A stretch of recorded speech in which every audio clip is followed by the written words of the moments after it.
नमस्कार. द काव्याज किचनमध्ये तुम्हा सर्वांचं स्वागत आहे.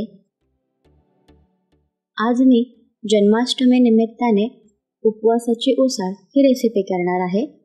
त्यासाठी इथे मी 1 वाटी वाटाणे, 1 वाटी चणे घेतलेले आहेत.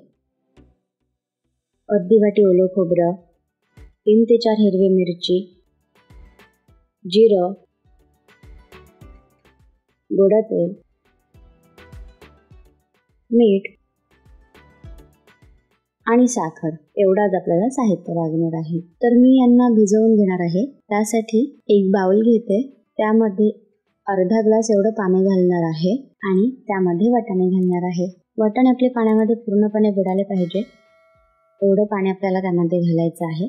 झाकण ठेवूया आणि याला बाजूला ठेवून देऊया. दुसरं बाउल घेते, त्यामध्ये मी चणे घालणार आहे. पाणी घालूया आणि झाकण ठेवून देऊया. आपण हे चणे वाटाणे कमीत कमी 10 ते 12 तास एवढे भिजवून घेणार आहोत. तर हे मी रात्रभर भिजवून घेतलेले आहेत. त्यांना उकळून घेणार आहोत. त्यासाठी मी कुकर घेतलंय, त्यामध्ये पाणी घालूया आणि हे चणे आणि वाटाणे त्यामध्ये घालूया. कमीत कमी 3 ते 4 शिट्टी आपण देणार आहोत.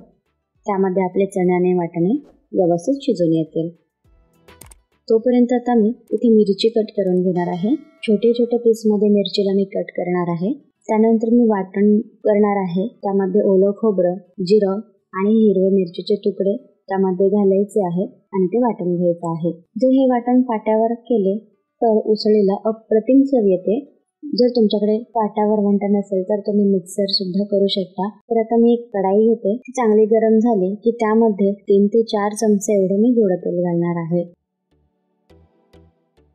तेल गरम झाल्यानंतरला मी यामध्ये जे आपण वाटण तयार केलेलं होतं ते घालायचं आहे. हे जे वाटण आहे ते चांगलं व्यवस्थित असं परतून घ्यायचं आहे आपल्याला. 3 ते 4 मिनिटं चांगलं परतून घेतल्यावरती मी यामध्ये उकडलेले चणे वाटाणे घालणार आहे आणि तेही चांगले व्यवस्थित असं मिक्स करून घेणार आहे. अजून आपण याला 4 ते 5 मिनिटं एवढं असंच परतून घेणार आहोत.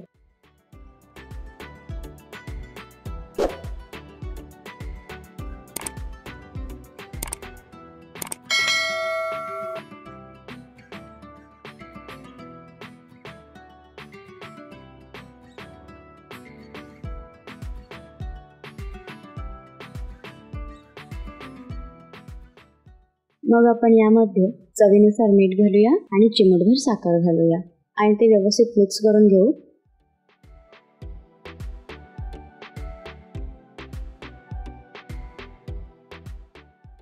आणि झाकण ठेवून 10 मिनिटांसाठी वाफ देऊया.